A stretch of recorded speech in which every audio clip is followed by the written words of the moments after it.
আসসালামু আলাইকুম ওয়া রাহমাতুল্লাহি ওয়া বারাকাতুহু। সুপ্রিয় দর্শক শ্রোতা ভাই বোন, আমরা এসেছি লক্ষ্মীপুর জেলার রামগতির কাছাকাছি একটি জায়গায়। সদর থানার মধ্যে পড়লেও এটি অনেকটা বর্ডারে বলতে পারেন।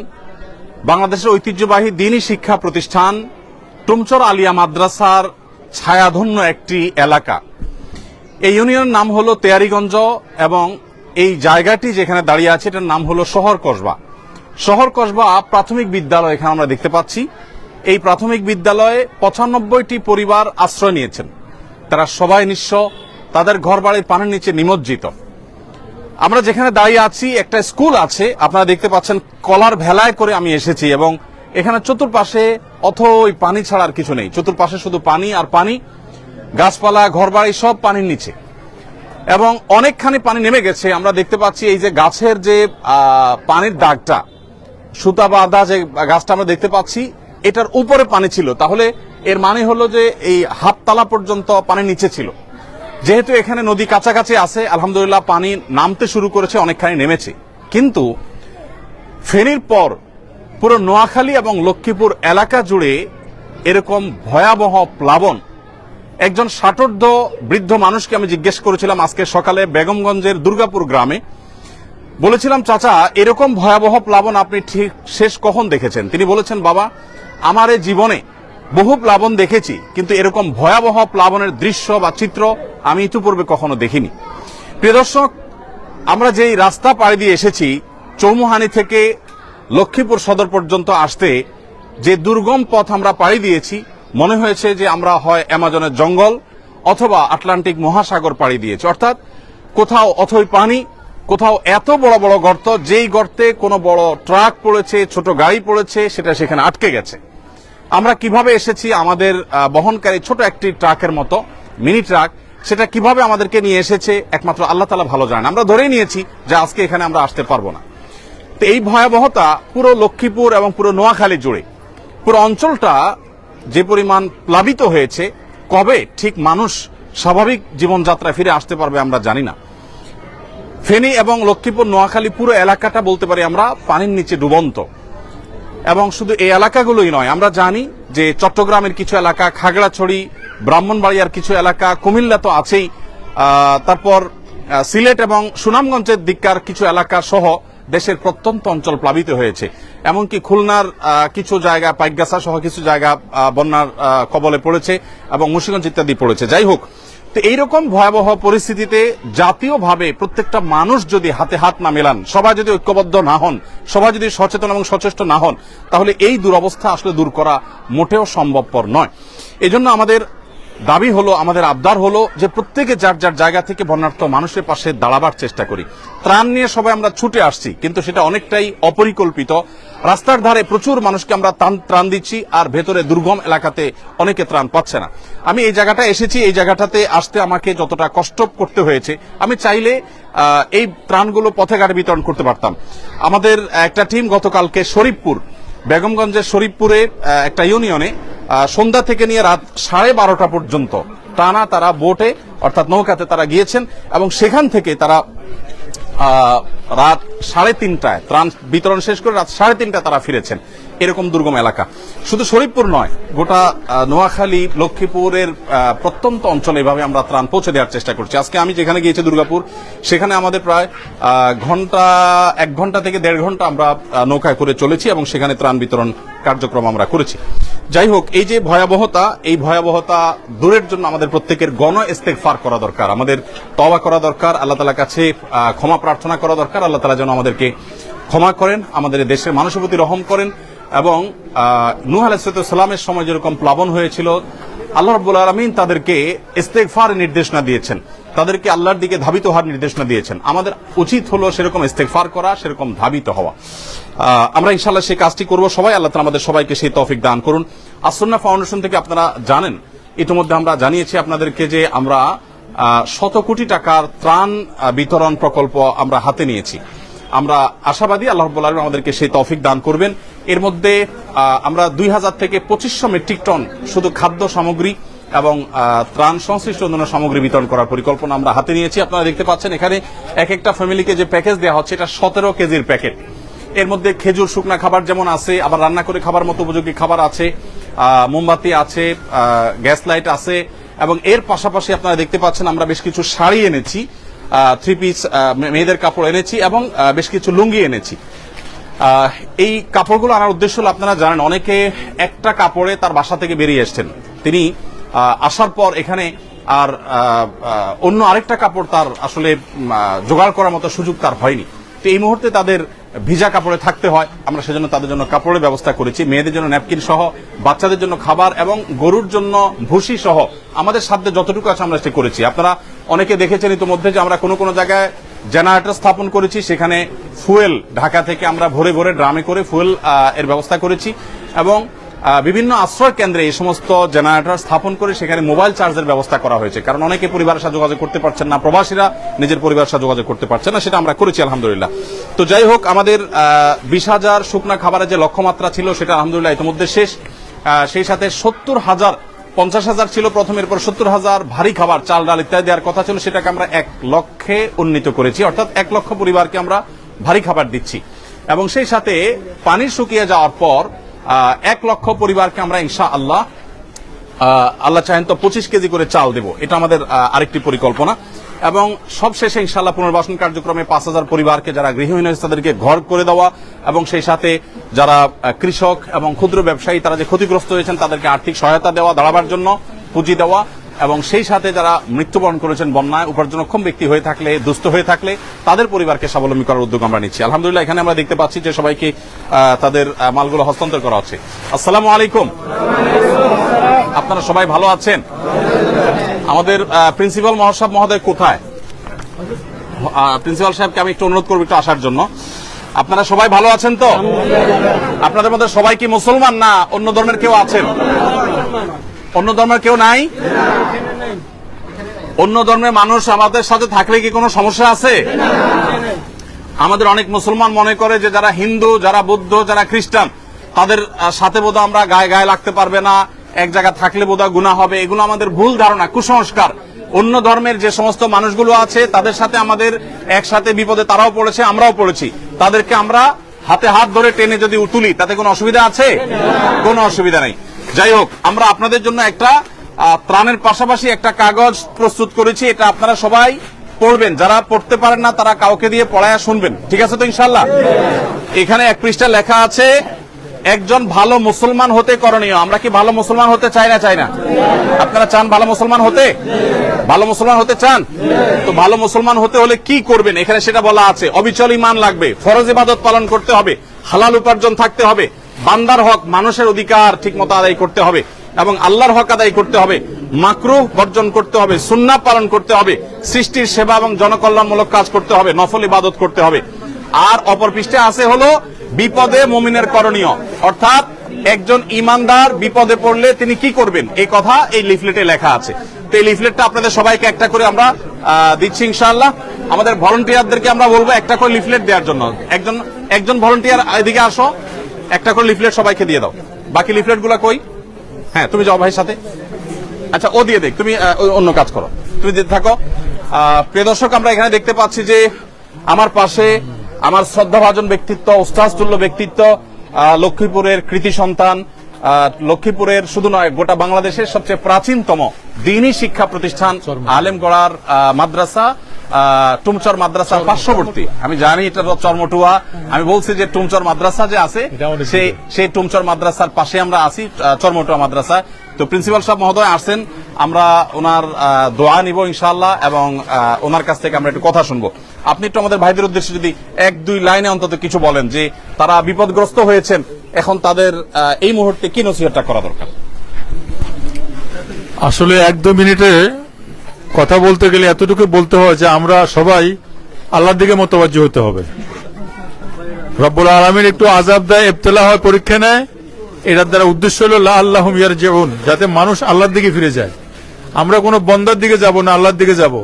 আর বন্দা যদি কোনো সহযোগিতা করে তার শুকর গুজার হব। আল্লাহ আমাদেরকে সকলের একে অপরের সহযোগিতা করবার তৌফিক দান করেন। আল্লাহ বলছেন তাআওয়ানু আলাল বিররি ওয়াত তাকওয়া ওয়া লা তাআওয়ানু আলাল ইসমি ওয়াল উদওয়ান। ভালো কাজে আমরা একে অপরের সহযোগিতা করব, যতটুকু পারি। আমি আমার সাধ্য অনুযায়ী আলোচনা উপকার করার চেষ্টা করব। আল্লাহ আমাদেরকে তৌফিক দান করে। হযরতের হায়াতকে আল্লাহ পাক আরো দীর্ঘায়িত করে। এত কষ্ট করে আসছেন, এই জন্য ওনার জন্য দোয়া করি। হযরত শেখ আহমদুল্লাহকে রব্বুল আলামিন পুরা মুসলিম বিশ্বের খেদমত করবার তৌফিক দান করে। আর আমি মনে করি যে এখানে আসা আজকে শেষ আসা নয়, বিপদের সময় আসছে, সুখের সময় যেন আমাদেরকে দেখতে আসে। ধন্যবাদ প্রিয় দর্শক, আমরা হযরতের কথা শুনলাম আলহামদুলিল্লাহ। চরমটুয়া মাদ্রাসার পাশে আমরা এটা কাজ করলেও এখানকার আরেকটা বড় চরমটুয়াটাও দ্বীনি শিক্ষা প্রতিষ্ঠান হিসাবে প্রাচীনতম। কত বছর আগে? আচ্ছা, এটা তো 35 বছর কম কি? আমার বয়সের ধাক্কা প্রায়। তো যাই হোক, টুমচর আলিয়া এবং চরমটুয়া কয় মাদ্রাসা, দুইটা মাদ্রাসায় লক্ষ্মীপুরের প্রাচীনতম সবচেয়ে পুরাতন দ্বীনি শিক্ষা প্রতিষ্ঠানগুলোর একটি। আমরা দীর্ঘায়িত করব না, প্রিয় দর্শক, আপনাদেরকে জানিয়ে রাখতে চাই আমাদের সব বেনিফিশিয়ারি ভাইদের হাতে হাতে সবাই কাগজটা পাইছেন সবাই? আপনারা এই পাশে পাই নাই তো? এই পাশে সবাইকে দিয়ে দেন। সেই সাথে ওনাদের জন্য আপনাদের মধ্যে যারা বৃদ্ধ আছে সবাইকে আমরা দিতে পারছি না, তাদের জন্য আমরা একটা করে লুঙ্গির ব্যবস্থা করেছি, কারণ আপনারা অনেকে এক কাপড়ে আসছেন। আবার যারা মা বোনরা আছেন, উপরে মহিলারা আছেন, মহিলাদেরকেও দেওয়া হবে। তাদের জন্য আমরা মহিলাদের উপযোগী পোশাক এনেছি। ইনশাআল্লাহ শিশুদের উপযোগী কিছু পোশাক আমরা দেব, এবং মহিলাদের একান্ত যে সমস্ত আপনার প্রোডাক্টের প্রয়োজন হয়, বাচ্চাদের কিছু প্রোডাক্টের প্রয়োজন হয়, সেগুলো আমরা আলাদা করে রেডি করেছি। মা বোনদের পোশাকগুলো একটু এবং লুঙ্গিগুলো একটু দিয়ে দাও। লুঙ্গিগুলা কই? লুঙ্গির তালিকা কার কাছে? আসেন, হযরতের হাত দিয়ে দেন। হযরত আপনি এর পাশে দেন, এর পাশে দেন। জি জি, আচ্ছা আচ্ছা, এই সাইড লুঙ্গি। আচ্ছা, ওই সাইডে কি থ্রি পিস কারা বা মেয়েদের কাপড় কারা নেবেন? মেয়েদের কাপড়টা কারা নেবেন? আচ্ছা, এগুলা দিয়ে দাও, তোমরা দিয়ে দাও, যারা যারা পাবে তাদেরকে দিয়ে দাও। আমি একটু কথা বলি। ঠিক আছে, আমি একটু কথা বলি। আলহামদুলিল্লাহ, প্রিয় দর্শক, আমি যেটা বলছিলাম যে যারা ত্রাণ নিয়ে আসছেন, আপনাদেরকে আমরা অনুরোধ করব, স্থানীয় যে লোকজন আছেন, এই স্থানীয় লোকজন যারা আছেন, বাচ্চাটাকে একজন কেউ একটু দেখেন না, একটু বাচ্চাকে একটু থামানোর চেষ্টা করেন। বলছিলাম যে যারা ত্রাণ নিয়ে আসছেন ফেনী, লক্ষ্মীপুর, নোয়াখালী, কুমিল্লা বা যে কোনো এলাকাতে, আপনাদেরকে আমরা অনুরোধ করছি যে আল্লাহর ওয়াস্তে আপনারা স্থানীয়ভাবে যারা আছে এই স্থানীয় লোকজনের সাথে আপনারা যোগাযোগ করবেন, তাদের সহযোগিতা নেবেন। বাহির থেকে এসে নিজে হঠাৎ করে দিবেন, আপনি ত্রাণগুলো নষ্ট করে যাবেন, কাজে লাগবে না। এই জন্য স্থানীয় আলেম ওলামারা, সবচেয়ে বিশ্বস্ত ব্যক্তিবর্গ, তাদের সহযোগিতা নিতে পারেন, অথবা বিভিন্ন পর্যায়ের যে সমস্ত স্থানীয় ব্যক্তিরা আছে সৎ, তাদের সহযোগিতা আপনি নিতে পারেন। বিভিন্ন জায়গা থেকে আমাদের কাছে একটা আবদার আসছে, একটা আবেদন আসছে, সেটা হলো যে এগুলো মেয়েদের জন্য পোশাক না? হ্যাঁ, মেয়েদের জন্য, মেয়েদের পক্ষ থেকে তাদের পুরুষ মাহরাম যারা আছেন তারা এখানে পোশাক নেবেন। আলহামদুলিল্লাহ, ভালো মানের পোশাক, একেবারে নতুন, মেয়েদের জন্য এগুলো দেওয়া হচ্ছে এবং ছেলেদের জন্য লুঙ্গি দেওয়া হচ্ছে। আমি যেটা বলছিলাম যে বিভিন্ন জায়গা থেকে আমরা একটু নীরবে থাকি, আওয়াজ না করি। আমরা যেটা বলছিলাম যে অনেক জায়গা থেকে আমাদেরকে বলা হচ্ছে অমুক এলাকাতে দুর্গম জায়গা, সেখানে ত্রাণ পৌঁছে নেয়, আপনারা চলে যান। সারাদিন সারা রাত যতক্ষণ জেগে থাকি ততক্ষণ মোবাইলে এই তথ্যগুলোকে আমাদের টিমের কাছে আমরা ফরওয়ার্ড করে থাকি, অনবরত তাদের কাছে আমরা এগুলো দিতে থাকি, এবং তারা সেগুলোকে যথাস্থানে তারা পৌঁছে দেওয়ার চেষ্টা করে। ইতোমধ্যে গতকাল থেকে সৌদি আরব থেকে একটা SMS আসছে আমার কাছে, এবং বলা হলো যে ফেনীর শহরে একটা হিন্দু পরিবার, তারা অত্যন্ত কষ্টের মধ্যে আছে। ফেনী শহরের এখনো কিছু কিছু জায়গা বিদ্যুৎ নাই, পানি নাই, সেখানে ভয়াবহ অবস্থা বিরাজ করছে। আলহামদুলিল্লাহ, আজকেই আমাদের টিমের সদস্যদেরকে বলেছি সবার আগে খুব গুরুত্বের সাথে তাদের বাসায় এগুলো পৌঁছে দাও, এবং তাদের প্রাইভেসি যাতে কোনোভাবে নষ্ট না হয়, সেভাবে শুধু দরজা খোলার পর দরজার সামনে রেখে চলে আসবা। তো আলহামদুলিল্লাহ, আমরা আমাদের সাধ্য অনুযায়ী চেষ্টা করছি, কিন্তু এখানে কিছু ভুল হচ্ছে। সেটি হলো, অনেকে আছেন যারা দূর থেকে না জেনে তারা এই তথ্যগুলো দিচ্ছেন, ইনফরমেশন দিচ্ছেন, আসলে তথ্যগুলো সঠিক নয়। যেমন দেখা গেল যে যাকে সাহায্য করতে বলছেন তিনি আসলে ইতিমধ্যে পেয়েছেন সাহায্য, অথবা তিনি সেই জায়গায় নাই, হয়তো কখনো দরকার হয়েছে এবং সেটা সলভ হয়ে গেছে, কিন্তু সোশ্যাল মিডিয়াতে পেয়ে আমরা সেটাকে গণহারে প্রচার করে বেড়াচ্ছি। এতে আমাদের যে ভলান্টিয়াররা আছে যারা কাজ করছে তাদের সময় নষ্ট হয়, তাদের এফিসিয়েন্সি নষ্ট হয়। এই বিষয়টা আমরা একটু বিশেষভাবে খেয়াল রাখবো। আরেকটা দেশে আমরা মনে রাখি যে আসুন্নাহ ফাউন্ডেশন সারা দেশের প্রত্যেকটা বন্যা কবলিত এলাকায় পৌঁছে যাওয়ার চেষ্টা করছে। আপনারা আমাদেরকে তথ্য দিয়ে সাহায্য করছেন, আমরা সেজন্য আপনাদের শুকরিয়া জানাই, কিন্তু আমরা আমাদের জায়গা থেকে কোনো ত্রুটি করছি না। আপনাদেরকে আমি আশ্বস্ত করতে চাই, ফেনী, লক্ষ্মীপুর, নোয়াখালী, কুমিল্লাতে শুধু নয়, আমাদের মাল আগামীকালকে ইনশাআল্লাহ খুলনার পাইকগাছায় পৌঁছে যাবে। গতকালকে 3টা লরি মাল আমাদের আমাদের 3টা লরি মাল সেনাবাহিনীর মাধ্যমে আমরা পাঠিয়েছি। তার একটা গেছে সিলেটে, একটা গেছে কুমিল্লাতে, আরেকটা গেছে চট্টগ্রামে। অর্থাৎ বন্যা কবলিত প্রত্যেকটা এলাকাতে আমরা চেষ্টা করেছি আমাদের সাধ্য অনুযায়ী ত্রাণ সামগ্রী দেওয়ার। আর এর বাইরে আমাদের সাধ্যের বাইরে যেগুলো আছে সেগুলোতে সেনাবাহিনীর সহযোগিতা আমরা নিচ্ছি। অর্থাৎ যেখানে আমরা রিমোট এরিয়া যেতে পারছি না, সেনাবাহিনীর কাছে আমরা গতকালকে আমি 3 ট্রাক মালামাল, 3টা কাভার্ড ভ্যান ভর্তি মালামাল হস্তান্তর করেছি। তার আগে 2 ট্রাক মালামাল আমি মহিপাল সেনা ক্যাম্পে হস্তান্তর করেছি। প্রতিনিয়ত যাচ্ছে। আমাদের কাজের পরিমাণটা যদি আমি আপনাদেরকে বলার চেষ্টা করি, আমাদের কাজ হলো প্রায় গত পরশুদিন আমাদের 16টা কাভার্ড ভ্যান এবং ট্রাক ভর্তি মালামাল বোঝাই হয়েছে। সারাদিন কাজ করার পর শত শত মানুষ ঢাকায় কাজ করছে বন্যার্ত মানুষের জন্য। এবং গতকালকে 16টি হয়েছে, আজকেও ঠিক একইভাবে 13 থেকে 16টি ট্রাক কাভার্ড ভ্যান ইনশাআল্লাহ ফিল আপ হবে এবং এগুলো দুর্গত এলাকাগুলোতে চলে যাবে। যাই হোক, তো আমরা আমাদের সাধ্য অনুযায়ী চেষ্টা করে যাচ্ছি এবং বন্যা পরবর্তী পুনর্বাসনটাকে আমরা খুবই অর্গানাইজ ওয়েতে খুব ভালোভাবে করার চেষ্টা করব। আল্লাহ আমাদেরকে তৌফিক দান করুন। লিফলেট দিয়েছে সবাইকে? আচ্ছা, পোশাক কি সবাই হয়েছে? মানে যাদের লিস্টেড তাদেরকে শুধু দিলে হবে, লিস্টেড সবাই পাইছে কিনা? যাদের প্রয়োজন লিস্ট করা হয়েছে যে তারা পেয়েছে? মাশাআল্লাহ মাশাআল্লাহ, জাযাকুমুল্লাহ খায়ের, পাবেন। ভাই সকল, আপনাদের সবাইকে আমি বলছি, বিপদ আপদ কার থেকে আসে বলেন তো? আল্লাহর পক্ষ থেকে আসে। তো যে আল্লাহর পক্ষ থেকে বিপদ আসে, সেই বিপদ দূর করার জন্য আমরা কার কাছে দোয়া করব? আল্লাহর কাছেই দোয়া করব, তাই না? মনে রাখবেন, দুনিয়ার বিপদ দূরের জন্য আপনার বিপদ হয়েছে, আমি পাশে দাঁড়াইছি। আমার বিপদ হয়েছে, আপনি পাশে দাঁড়াবেন। মরার পরে যদি বিপদে পড়ি আমরা, সেই বিপদে কেউ আপনার পাশে দাঁড়াতে পারবে? তাহলে সেই ক্ষেত্রে মরার পর আখিরাতে যাতে বিপদে পড়তে না হয়, এজন্য আমাদের ঈমানটা ঠিক করতে হবে, আল্লাহর প্রতি বিশ্বাস ইয়াকিন ঠিক রাখতে হবে এবং সেই সাথে 5 ওয়াক্ত নামাজ ঠিক মতো পড়তে হবে। 5 ওয়াক্ত নামাজ পড়বো তো সবাই ইনশাআল্লাহ? কখনো মিথ্যা বলা যাবে না, কোনো মানুষের ক্ষতি করা যাবে না, কারো হক মারা যাবে না, বোনদের হক দিয়ে দিতে হবে, স্ত্রীর হক দিয়ে দিতে হবে, স্ত্রীও স্বামীর হক আদায় করতে হবে, কারোর প্রতি জুলুম করা যাবে না, ঝগড়া মারামারি করা যাবে না, তাহলে ভালো মুসলমান হওয়া যাবে। এই কাগজটাতে সবকিছু লেখা আছে, এগুলো আপনারা ভালো করে পড়বেন। আর সুন্নাহ ফাউন্ডেশন আমাদের সাধ্য অনুযায়ী আপনাদের পাশে আমরা আছি। আমাদের ভলান্টিয়াররা রাত দিন পরিশ্রম করছে। এই যে মফিজ ভাই আর সুন্নাহ ফাউন্ডেশনের একজন শুভাকাঙ্ক্ষী, তিনি একইভাবে অর্থ দিয়ে সাহায্য করেন, আবার শ্রম দিয়ে সাহায্য করছেন। এরকম বহু লোক সারা দেশে আমাদের আছে, তারা গোটা দেশব্যাপী ঝাঁপিয়ে পড়েছে সমস্ত কাজকাম বাদ দিয়ে আপনাদের কিভাবে কষ্ট দূর করা, সেজন্য আমরা চেষ্টা করছি। আপনারা আমাদের জন্য দোয়া করবেন তো ইনশাআল্লাহ? আমাদের যে সমস্ত ডোনাররা আছে, যারা টাকা দিয়েছেন, সেই টাকাটা দিয়ে আমরা মালগুলো কিনে, আবার আমাদের স্বেচ্ছাসেবকরা কষ্ট করে পরিশ্রম করে এগুলো প্যাকেট করেছেন, সেগুলো আপনাদের কাছে নিয়ে আসছি। আপনারা আমাদের সবার জন্য দোয়া করবেন ইনশাআল্লাহ। আর আপনাদের জন্য আমরা দোয়া করি, আল্লাহ আপনাদের কষ্টকে দূর করে দেন এবং লাঘব করে দেন। আল্লাহ তাআলা দুনিয়াতে যেরকম আপনাদের বিপদে আপনাদেরকে সহায়তা দিচ্ছেন, আল্লাহ যেন আখিরাতে বিপদ থেকে আমাদের সবাইকে উদ্ধার করেন, বলেন আমিন। লক্ষ্মীপুর নোয়াখালী এলাকার মানুষ, কুমিল্লা ফেনী এই এলাকার মানুষ দিনদার ধার্মিক হয়ে থাকে, নামাজি কালামি হয়ে থাকে। আমরা সবাই সেটা যেন খেয়াল রাখি, আমরা যেন ভুলে না যাই। মনে রাখবেন, আল্লাহর আযাব যদি হয় তাহলে কিন্তু মানুষ সে আযাবে ধ্বংস হয়ে গেলে তার জাহান্নাম নিশ্চিত। বন্যার পানি এটা আযাব হিসাবে আসছে এমনটি জরুরি নয়, হতে পারে আল্লাহ আমাদের পরীক্ষা করছেন, হতে পারে আমাদের গুনাহ মাফ হবে, কিন্তু আমাদের সবর করতে হবে। কি করতে হবে? আপনাদের মধ্যে যারা উপযুক্ত, যাদের ঘর বাড়ি ভেঙে গেছে, শেষ হয়ে গেছে, আমরা সুন্নাহ ফাউন্ডেশন থেকে তাদেরকে ঘর করে দেওয়ার জন্য টাকা পয়সা এবং টিন দেব ইনশাআল্লাহ।